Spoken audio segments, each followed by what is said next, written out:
twasula kyetwagala okutegeeza eggwanga bibiri wammanga. 1 Auditor General Sebo bwe wali owayo ripooti y'omwaka guno gwa audit wategeeza speaker nti special report ku Lubowa wagimala. Kati tuli mu mwezi gwa kuna kumpi tugenda mu gwa kutaano, kitegeeza audit process eno eggwako mu mwezi ogw'omukaaga ng'ennaku z'omwezi 3. Si kirungi kusansanya ssente za musolo naawe n'okola emirimu ripooti n'ogituulira. Mu Bayibuli bagamba amazima gali bafuula abaaki ab'eddembe. Truth shall set you free.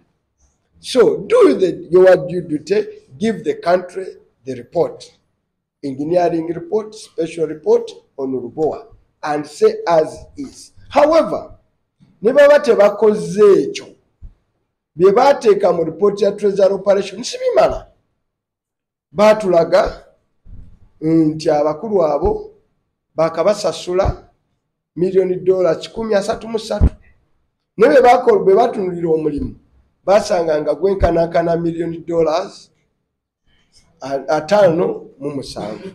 Kitegeeza basasula ssente ku mulimu ogutannakolwa $7,700 ezenkanankana ssente za Uganda nga batadde mu exchange rate ey'omwaka ogwo si kati $2,806 ezasasulwa nga ezo ziri poteya.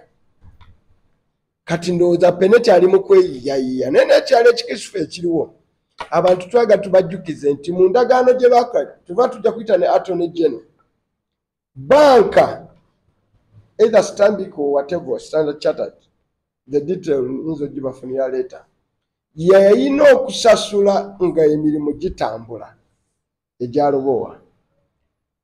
Kati promissory note obweya mu Uganda bwe yawa nti gwe banka benetuuka okubanja kweddwaliro likyagenda mu maaso bakya constructinga fe eggwanga lijja kusasula ssente ezo kubanga manya nti eno project ya build, operate and handover. Finally Penet ayina mu myaka egijja eddwaliro lino wadde yalizimbye n'alyotandika odyoperatinga ayina diddi za gavumenti yaki ya Uganda.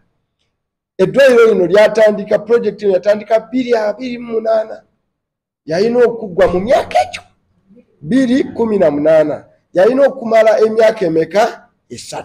Kitegeeza nti 2021 yandibadde ewedde kyova bakola 2022 September ng'eddwaliro senga omukulu president yagenda dda wali n'akuba n'emizinga naggulawo eddwaliro naye naye atyawo kuba wamukwasa ensonyi naye yennyini president atyawo bwe tutadde obuwanana bwa ssente buno yabadde Nakivubo yaliko ewa Nkyawe yaliko Nambole project ezigiba gavumenti etaddemu ssente abakulembeze freely bazirambula. Speaker buno yabadde Nambole enambole tutaddewo $1,000,000 ziringa 10 billion za Uganda ziringa 10 naye babaddeyo ate n'abajjaasi wali be bazimba naye bano bapeneti bazimba ba civilian.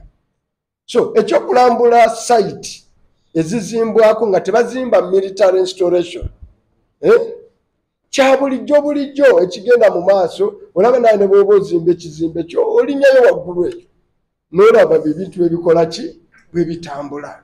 Kati kino tebazimba kya muntu, kino teri agamba nti tugende Lwakitula oba Ekisozi Museveni gyalina amaka ge ne property tulambuleyo.